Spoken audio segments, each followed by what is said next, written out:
Welcome into the Bonesville Pregame Podcast. Al Myatt, joined by Kevin Monroe. Kevin, of course, great defensive back in his playing days in East Carolina, and he offers his perspective on the Pirate Radio Network and the Pirates getting ready for a kickoff at Rice on Saturday.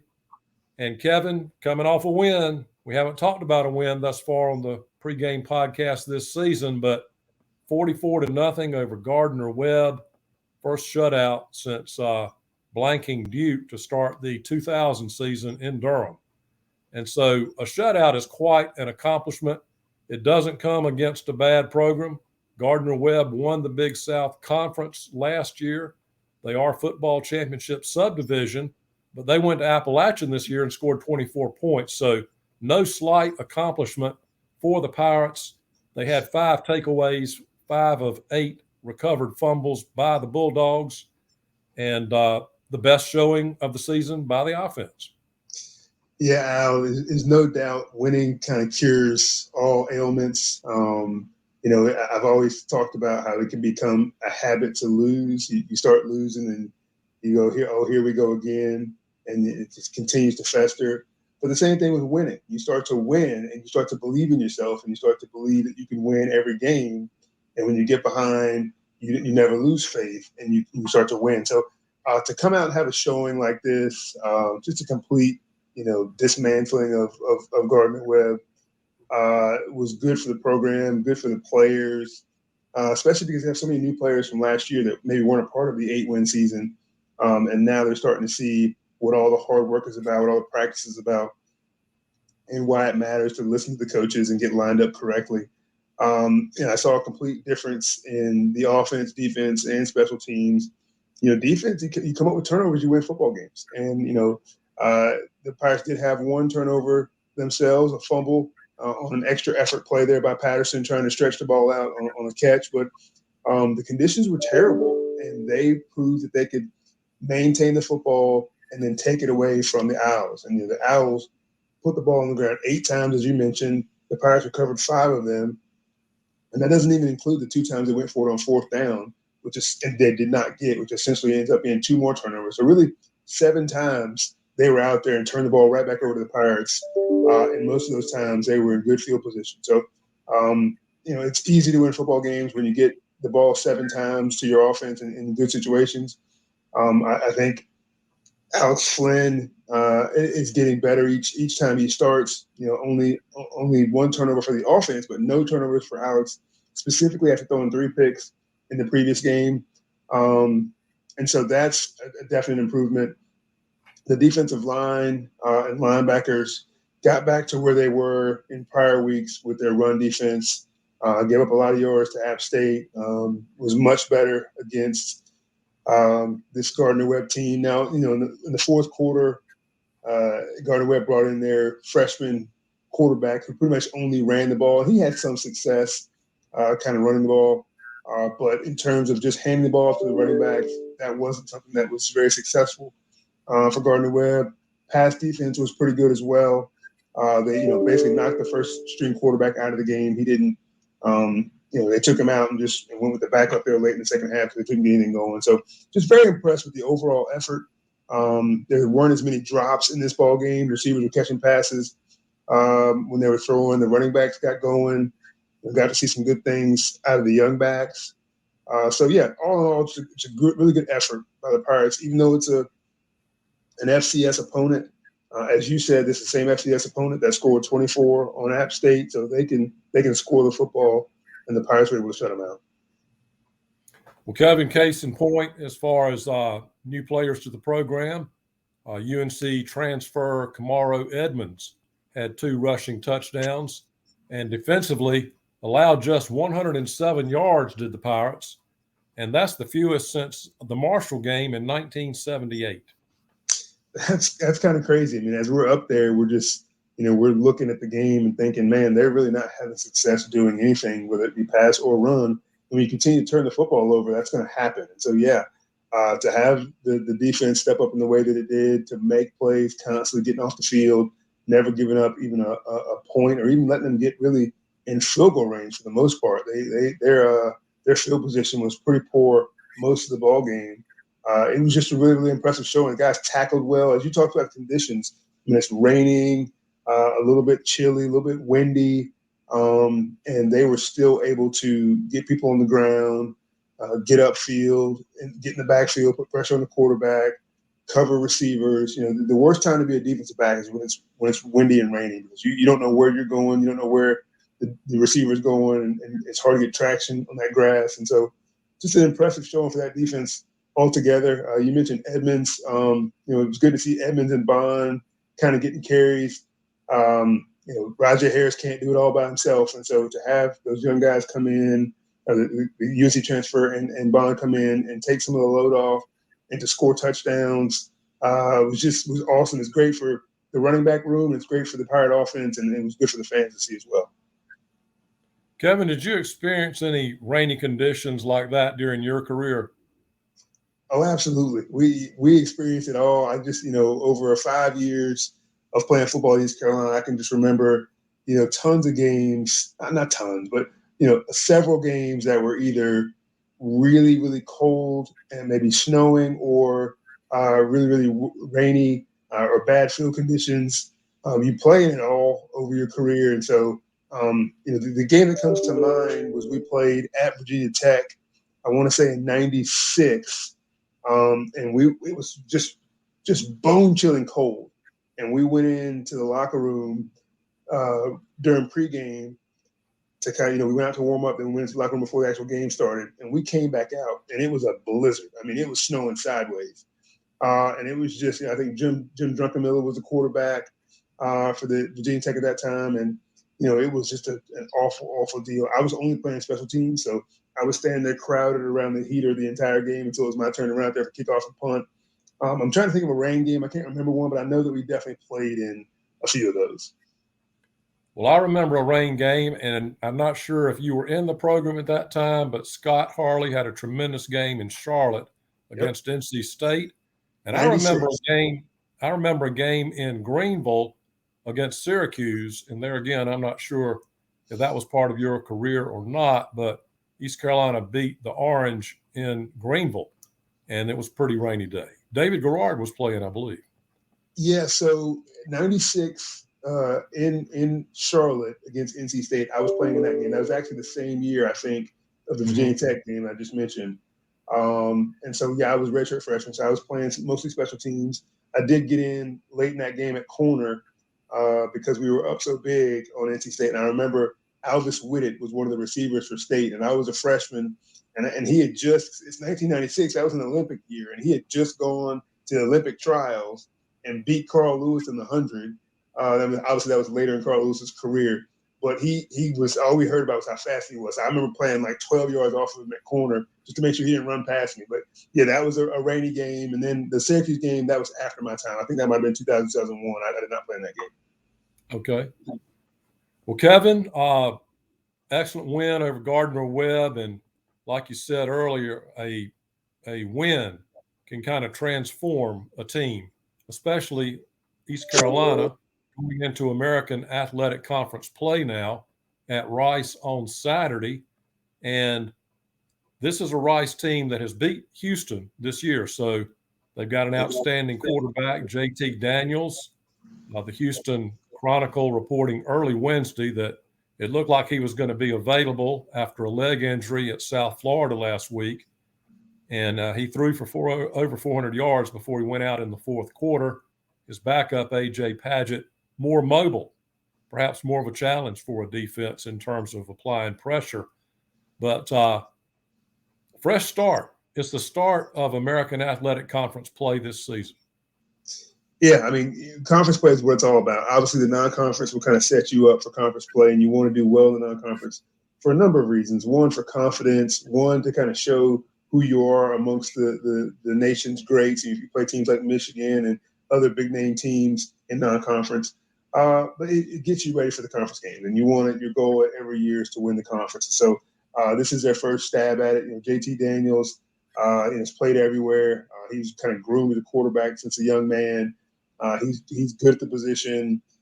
He's completing about 65% of his passes, 11 touchdowns to 3 interceptions, averaging over 300 yards a game, 309 yards a game passing. So we know he can get it done. They're going to have to be solid back there in the secondary, making sure that they can cover those receivers, but also get some pressure on him up front. He's got the banged up leg, plus he's not the most mobile of quarterbacks. So hopefully they can get some pressure on him and make him make some mistakes. They've been in every game pretty much that they've played. Obviously, they lost by 27 to Texas, but that's in Austin to a top 25 program, and so I think they lost 37-10 in that game. So they've pretty much been in every game they played. They played some tough opponents. So this will be a tough Rice team. Well, Kevin, I know that Coach Houston has talked about the energy in the stadium, and it probably will not be as high as the first 4 games this season.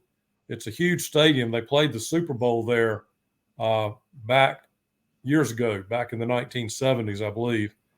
But Rice is a small school, and a big crowd is not expected. And so Coach Houston talked about bringing the energy and having the energy on the ECU sideline. And I know you remember that game at UAB. You're playing in Legion Stadium in Alabama and got out to a lead in 1999. But there's nobody there, and they got an emotional spark when their punt return / defensive back, I believe he went out. They x-rayed him there at the stadium, cleared him. They had cut off his jersey. He put on his mom's jersey that she was wearing, came out there, had a great finish to that game, and sad ending for the Pirates. But, sometimes you have to make adjustments in terms of the atmosphere in the stadium and have your focus and bring your energy. Yeah, I mean, you nailed it. Brooks was his last name. He was a DB and punt returner, and he'd gotten hurt, and it was an apparent head injury. They brought the gurney out, they took him off the field, took him to the hospital, and everything. And he nowadays, even if the coaches and medical staff thought the player was fine, there's no way he'd come back into that game. And back then, I guess certain precautions weren't taken. He came back in the game. Almost took a punt to the house. I think he might have got an interception.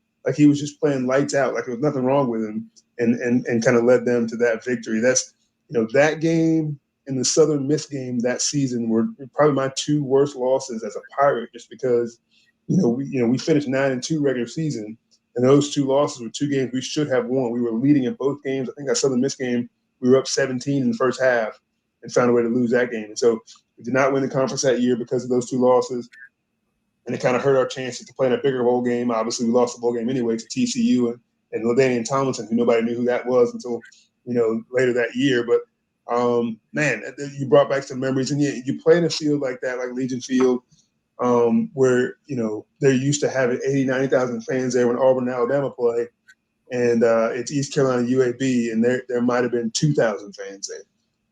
And you have to generate your own energy, your own excitement. It feels false because it's just so quiet in there. It doesn't feel like you're actually playing a game. It feels like practice.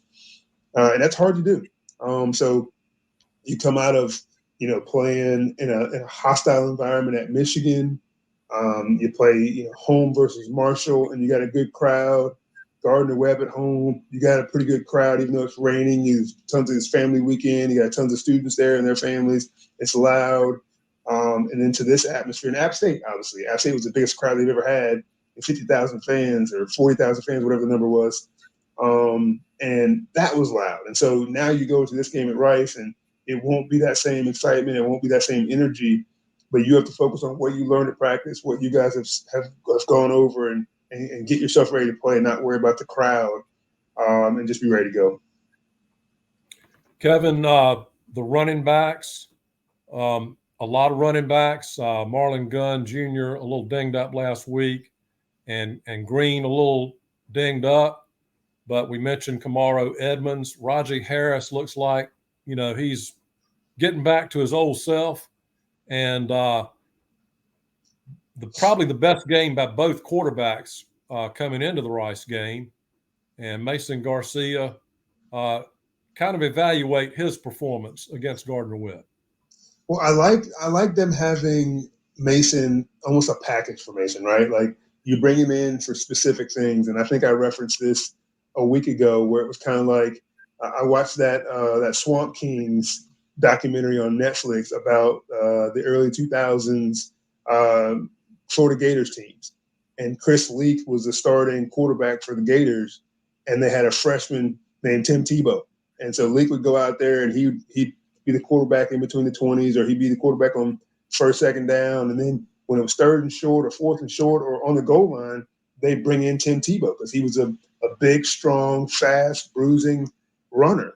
And so, we now have this option with Mason Garcia. He's a good runner. He's big and strong. You're not going to stop him on a 3rd and 1 or a 4th and 1. And so, he's earned the right to play.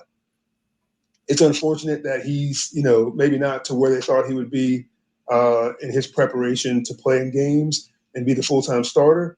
But he has been in the program for now his 4th year. And so he's earned the right to be on the field. He's talented enough. And so to be able to bring him in, to have him run the football mostly, to throw it a few times as well in a low-pressure situation, right? Because you got a nice lead. You're not worried about anything. He can just go in there and be himself and cut it loose. I think that's good for him. I don't know where he is psychologically right now, having been the beginning of the year starter and now relegated to these types of duties, but at least they haven't given up on him. At least they're continuing to run him out there and let him, add value to the team. And I was excited to see that. And then, of course, Flynn, as I said, I think he's getting better each week. He completed another big post route down the middle. Sewell had some nice catches. Jalen Johnson had some nice catches. Josiah Hatfield, Calhoun. They're all starting to come around and catch the football for the quarterbacks and not put it on the ground as much. And so you saw some success from both of those guys. Kevin, this game, of course, an opportunity to get off to a winning start in conference play. In an ideal scenario, maybe you get a lead. Rice is scoring points, but they're also giving up points. So if East Carolina was able to get a lead and go to the running game like Skip Holtz used to do and let that clock run, that would be a great scenario possibly for this matchup on Saturday night. And you've got a little time off after the Rice game before a Thursday night game in Greenville on ESPN against Southern Methodist. And so the Pirates can really let it go in terms, I know Coach Houston coaches full effort all the time, but when you got a little time off, you can really put it on full go for this game Saturday. Yeah, the Pirates found themselves in a good situation. They've gotten some losses early on, but they're coming off a nice win. They have some confidence. They're going on the road. They're playing a team they think they can compete with, and a team that's going to try to throw the football a lot. And the Pirates have been pretty good stopping the pass. They've had some issues at times, but what I really like about that is that I think they got some guys up front that can rush the passer.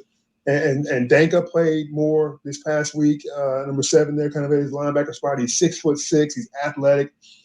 He can, knock down passes, put some pressure on the quarterback, different things like that. So they've got some guys that can get after the passer. JT Daniels not real mobile, and so I like the matchup. And as you said, I think they're giving up close to 35 points a game. Some yards on the ground and through the air. So offensively, you can take advantage of some of those things. So it's not a bad matchup for the Pirates, and then leads into the SMU game that Thursday night. Some 10 days later or what have you, and the Pirates will have time to get guys rested, to bounce back from their first conference game and get ready for that kind of conference run. And so, good time for the Pirates, good time for the coaching staff, kind of getting their preparation ready. And these are 2 winnable games they have coming up. All right, Kevin, I'm going to bring in a friend here, little Pirate man. He didn't make it on the show last week because he was on before the Appalachian State game, and that didn't go the right way. So he had to sit out last week, but he's coming back, and he wants to know about Kevin's keys to the game. Yeah, absolutely. So certainly, going on the road, as we talked about, empty stadium, the Pirates need to bring with them their own energy, their own enthusiasm, be ready to play, and get out early at Rice and not allow the scene, the setting to get involved in the game. Not allow that to be an issue. Get out early, get some points on the board, have some enthusiasm, be ready to play. That's first and foremost. Second thing is JT Daniels is a heck of a quarterback. He's one of the best quarterbacks they're going to see this year. As I mentioned, 11 touchdowns to 3 interceptions, over 300 yards passing a game. They have got to rattle him. They have got to get to him in the backfield, get him on the ground, get some sacks, get some hurries, some pressures, make him throw the ball to guys wearing pirate jerseys instead of guys wearing rice jerseys. So pressure on the quarterback is going to be huge early and often. And then offensively, I love what the Pirates are doing in the run game. You talked about Edmonds and Bond and Raji all running the ball well. I think they're getting better and better. I think the offensive line is getting more consistent. Alex Flynn's taking care of the football. They're going to have to continue that. Got to establish a run against this Rice team, dominate the line of scrimmage, be able to move the ball, move the chains at will because of your running game, and then open up the passing game and try to take some shots downfield and see what you can do there. But running the football is going to be big in this game. Well, very good, Kevin. And as always, enjoyed visiting with you on the Bonesville Pregame Podcast. And I guess we'll have to adjust our schedule for the next viewing and taping with the Thursday night game coming up in Greenville. I believe that's October 12th. But great talking to you once again. Appreciate it, Al.